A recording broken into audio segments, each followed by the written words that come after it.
নমস্কার, জজবাত 24 বাংলা আর জজবাত 24 বাংলাতে একদম বাংলা ভাষায় কিন্তু কথা বলবো এবং বাংলা কথা বলতে গেলে যার কথা একদম সকালবেলায় ৮টা থেকে ১২টা আপনার নিয়মিতভাবে শুনতে থাকেন রেডিও মির্চিতে, তিনি কিন্তু আমার পাশে এই মুহূর্তে রয়েছেন এবং বাংলা নববর্ষের একদম শুরুতে সেই মানুষটিকে আপনাদের সামনে আমরা ফ্রেমবন্দি করছি। তিনি আর কেউ নন, আমাদের সবার প্রিয় রেডিও জকি, যা পোশাকি ভাষায় বলি আরজে, সেই আরজে নীল এই মুহূর্তে আমার সঙ্গে রয়েছে। কেমন আছো? আর শুভ পয়লা বৈশাখের শুভেচ্ছা তোমাকে। হ্যাঁ, নববর্ষের অনেক, অনেক শুভেচ্ছা তোমাকেও বিপ্লব এবং obviously এটা কি ধরবো? আচ্ছা।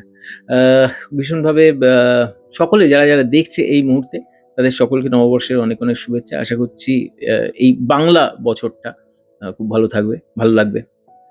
একদম নীল, যেটা বেসিক্যালি হয় না, রেডিও আ বাঙালির কাছে একটা একদম ডেকেড বাই ডেকেড রেডিওটা একটা বিবর্তন হয়েছে। বিবর্তন হয়ে 90s এ আমরা আ এই এফএম রেডিওতে ঢুকেছি। তার আগে নরমালি আমাদের আ আ আকাশবাণী ভবন থেকে সম্প্রচার এখনো হয়।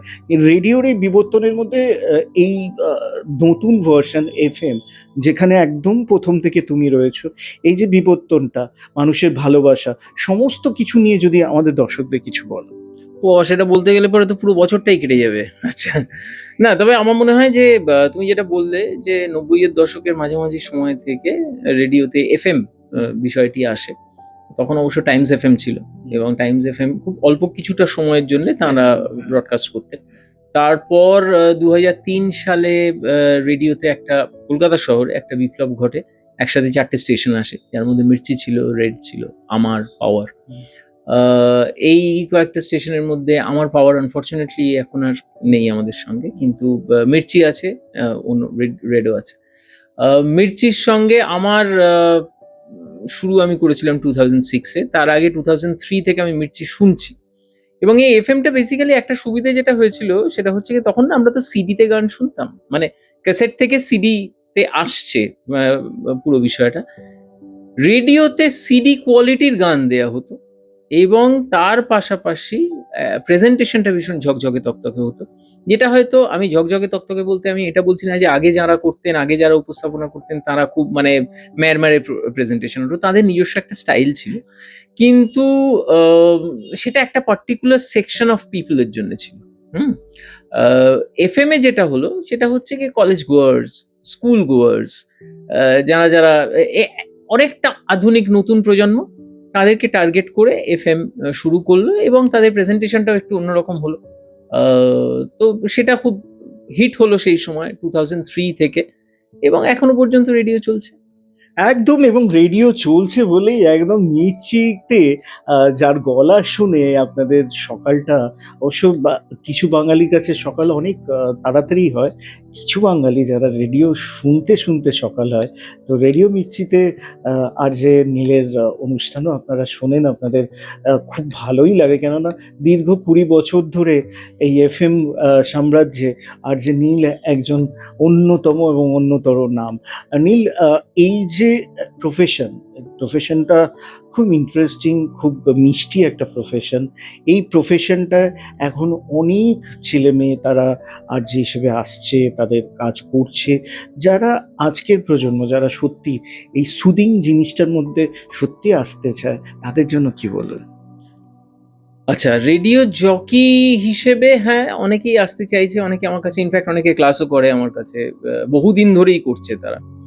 বেশ কিছু তাদের মধ্যে তারা অল ইন্ডিয়া রেডিওতে হোক অথবা আমাদের বিভিন্ন অন্যান্য রেডিও স্টেশনে হোক তারা কাজও করেছেন জকি হিসেবে।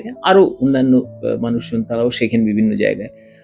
আমার মনে হয় যে ডিসিপ্লিনটা ভীষণ দরকারি এবং যেহেতু আ রেডিও এমন একটা মিডিয়াম যেসব ভীষণ প্যাসিভ মিডিয়াম তো সেই জন্যে কি হয় তোমাকে আম তোমার যে শো প্রিপারেশন টা আছে সেটা খুব সলিড হওয়া দরকার। আরেকটা যেটা দরকার সেটা হচ্ছে যে আম নিজের কোয়ালিটি ইমপ্রুভমেন্ট এর একটা কনস্ট্যান্ট জায়গা থাকা দরকার। যেমন ধরো আগে একটা ধারণা ছিল বা সে ধারণাটা তো পুরোপুরি ভুলও নয় যে গলা ভালো হলে তবেই হ্যাঁ, গাম্ভীর্য গলায় থাকবে তবেই রেডিওতে। আ সেটা কিছুটা সত্যি। তার পাশাপাশি আরো একটা জিনিস আছে, সেটা হচ্ছে আমার যেটা মনে হয় সেটা হচ্ছে উচ্চারণটা ভীষণ দরকারি। কিন্তু তাই বলে উচ্চারণ করতে গিয়ে অনেক বেশি কনসিয়াস হয়ে গেলাম আমি, এবং তারপর দেখা গেল যে আমি কি বলতে চাইছি, সেটাই হ্যাঁ, বলতে পারলাম না। সেটা বলতে পারলাম না। আ রিসার্চ, যে কনটেন্টটা নিয়ে কথা বলছি সেটা ভীষণ দরকার।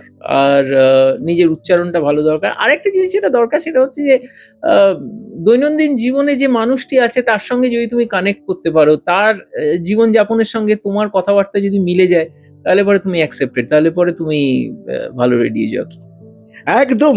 তুমি শুনতে কি পাও আমার কথা, এবং সেই কথাগুলো যখন রেডিওতে একজন আরজে বলছে আর ওপারে লক্ষ, লক্ষ মানুষ শুনছে এবং তার সঙ্গে কানেক্টেড হচ্ছে, এবং কানেকশনটা এত দিলসে হচ্ছে যে তার কথা শুনতে তার ভীষণ ভালো লাগছে। এরকমই আরজে আমাদের নীল, তার সঙ্গে প্রচুর ভিউয়ার্সের কানেক্টেড হচ্ছে রেগুলার বেসিসে। নীল, যখন তুমি কানেক্টেড হচ্ছ একটা মানুষের সঙ্গে, তাকে তুমি দেখতে পাচ্ছ না, কিন্তু সে তোমার সঙ্গে কানেক্টেড হচ্ছে। মাঝে, মাঝে ফোনিং হয় যখন বা তোমার সঙ্গে যখন তার দেখা হয়, এরকম কোনো অভিজ্ঞতা যেটা তোমাকে ভীষণভাবে থ্রিল করেছে যে তোমার শ্রোতা তোমার পাশে এসে দাঁড়িয়ে নীলের সঙ্গে কথা বলেছে? হ্যাঁ, মানে এরকম কথা বলতে গেলে তো অনেক এরকম এক্সপেরিয়েন্সই আছে। যেমন আমি বেশ কয়েকজনের কথা বলতে পারি। যেমন আমার কাছে আমি তখন মির্চিতে গোড়ার দিকে আরকি 2008 এরকম সময় হবে। একটি বাচ্চা ছেলে তার বাবার সঙ্গে আসে। তার নাম হচ্ছে কৌস্তব। কৌস্তব এখনো আমার সঙ্গে কনট্যাক্ট এ আছে। এখন সে বড় হয়ে গেছে, চাকরি করছে। এটা আলাদা কথা। কিন্তু তখন সে ছোট ছিল। বাবার সঙ্গে দেখা করতে এসেছিল আমার সাথে। আ তাছাড়াও এরকম আরো অনেকে আছেন যাদের, যেমন আমার বন্ধু আছে জয়িতা বলে, আ আ ডক্টর জয়িতা। আ উনি একসময় আমার লিসেনার ছিলেন। তারপর আমার সঙ্গে বন্ধুত্ব হয়েছে। এখন she is my family friend, এরকম আছে। তবে আমার একটা আলাদা করে যেটা বলার সেটা হচ্ছে আমার শ্বশুরমশাই আমার লিসেনার ছিলেন বাই দ্য ওয়ে একসময়। আ আমার ওয়াইফ আ লিসেনার বলব না। তবে ডেফিনিটলি এই সূত্রেই আমার সঙ্গে আলাপ। আ কিন্তু বিষয়টা যেটা সেটা হচ্ছে যে একজন লিসেনার এর কথা আমি আলাদা করে বলব। আমি দীর্ঘদিন একটি রেডিও স্টেশনের জন্য একটি শো করতাম। তার নাম হচ্ছে কলেজ ক্লাসিক্স। আ আমার শো এর টাইমিংটা ছিল ১১টা থেকে ২টো। সেই শোটা আ একটা সময়ের পর গিয়ে বন্ধ হয়। কারণ আমি মর্নিং শোতে আসবো। তাই জন্য ওই শোটা বন্ধ হয়। এবার একদিন কি হয়েছে, আমি আ সিনেমার রিভিউ করব বলে একটি সিনেমা দেখতে যাচ্ছি। শনিবার দিন ছিল বোধহয় সেদিন। আমার শো ছিল না। আ যার ট্যাক্সিতে যাচ্ছি তিনি আমার আ আমাকে বলছেন, "স্যার, आप एक काम क्यों नहीं करते? आप अपना शो टाइमिंग क्यों नहीं बढ़ा देते?" হুম, আমি বললাম যে, "आपको कैसे?" বলছে, "आरजे नील मेरे यहाँ पे आया, ट्रू कॉलर में आया, হুম, तो आपका शो मैं बहुत सुनता हूँ।" হুম, हम बोला जी, लेकिन बोलছে कॉलेज क्लासिक्स है ना आपके शो का नाम, हम लोग न्यू टाउन में सब गाड़ी लगा के हम लोग आपका शो सुनते हैं, क्योंकि वहाँ पे आप 90s के गाने बजाते हैं, शानुदा के गाने बजाते हैं, मुझे बहुत अच्छा लगता है। আমি ভাবলাম যে সেটা তো আমার দারুণ লাগলো। আমি বললাম যে, "हाँ, लेकिन वो शो तो अब होगा नहीं, क्योंकि मैं सुबह आ रहा हूँ।" बोलते, "क्यों सर, क्यों आप अपना शो बंद कर रहे हैं?" मैं शो बंद नहीं कर रहा हूँ, मैं दूसरे शो पे आ रहा हूँ जो कि मॉर्निंग शो है, तो वो आप सुनिएगा, वो भी अच्छा लगेगा। তো ঐদিন আমার ভীষণ ভালো লেগেছিল। কারণ আমার মনে হয়েছিল যে একটা শো যেটা আমি ৪ বছর ৫ বছর ধরে করেছি, এবং সেই শোটা আমি তো জানি না যে সত্যি, সত্যি কজন শুনছে, কে শুনছে, কোথায় শুনছে। কিন্তু এইরকম একটা feedback, and I am not making up any story right now. এটা সত্যি, সত্যিই ঘটেছে, এবং আমি অনেককে এই গল্পটা বলেওছি। সেদিন আমার মনে হয়েছিল I did not waste my time actually, কারণ কোভিডের সময় খুব কষ্ট করে বাড়ি থেকে শো করতে হয়েছিল, এবং তখন কি হতো, তখন পাখা বন্ধ করে, আমার বাড়িতে তখন এসি ছিল না। পাখা বন্ধ করে গরমের মধ্যে ২ ঘন্টা ৩ ঘন্টা ধরে আমি শো করতাম। প্রচন্ড ট্যাক্সিং হতো ব্যাপারটা। তখন মনে হচ্ছিল যে ঠিক আছে, ভালো হয়েছে। যা করেছি বেশ করেছি। এই তো চাই। একদম, যা করেছি বেশ করেছি, এবং এটাই তো চাই। এবং এই বান্দা, ওপারের যারা দর্শক আছে জজবাত 24 বাংলা, তাদেরকে বলতে চাই, এই মানুষটির লিসেনার আমিও ছিলাম কোনো একটা সময়, এবং তাকে আমি শুনতাম, এবং অবশ্যই রেডিও আমার প্রাণ, এবং রেডিও থেকেই আমার আজকের ইন্ডাস্ট্রির সঙ্গে কানেকশন। এবং যে মানুষটা ওপারে এখনো আছে আমার খুব প্রিয়, রাজস্বীদি, রাজস্বীদি অ্যান্ড মীর, তাদেরকে দেখে, তাদের কথা শুনেও আমার কিছুটা রেডিওর প্রতি ভালোবাসা আরও জাগে। আমরা এই মুহূর্তে আছি জজবাত 24 বাংলাতে। আমরা আছি একদম আরজি নীলের সঙ্গে। নীল, আমার শেষ প্রশ্ন তো তোমার কাছে। এই রেডিওতে চলতে চলতে হঠাৎই তোমাকে বড় পর্দায় দেখা গেল অভিনেতা সুপারস্টার দেবের সঙ্গে। সেই কাহিনীটা যদি একটু আমাদের দর্শকদের বলো।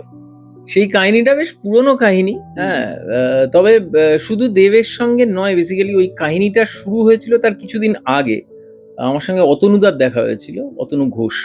এবার সত্যি কথা বলতে কি, আমি সবসময় অভিনয় করতে চেয়েছি, যেহেতু আমার অভিনয়টা ভালো লাগে, আমি সিনেমা ভীষণ ভালোবাসি। তো অতনুদার সঙ্গে দেখা হয়, তখন অতনুদা অংশুমানের ছবিটা সবে সবে করেছে, এবং অংশুমানের ছবিটা করার পর আমার সঙ্গে আলাপ হয়েছে। আমি অতনুদাকে বলি, এবার অংশুমানের ছবিটা এত ভালো লেগেছিল, আমি বলেছিলাম যে আমি তোমার ছবিতে। তো তখন তখন ২৩ বলে একটি ছবি হচ্ছে। তো অতনুদা আমাকে তখন ২৩-এ কাস্ট করেন। তারপর বেশ কয়েকটা ছবি হয়, যেমন বাবুদা, আই মিন সন্দীপ রায়ের গোরস্থানের সাবধানে কাজ হয়, তারপর মুক্তধারায় কাজ হয়, তারপর আরেকটা কি ছিল, ১১, যেটা অরুণ রায় প্রথম ছবি ছিল, যিনি পরে বাঘাযতীন করেন।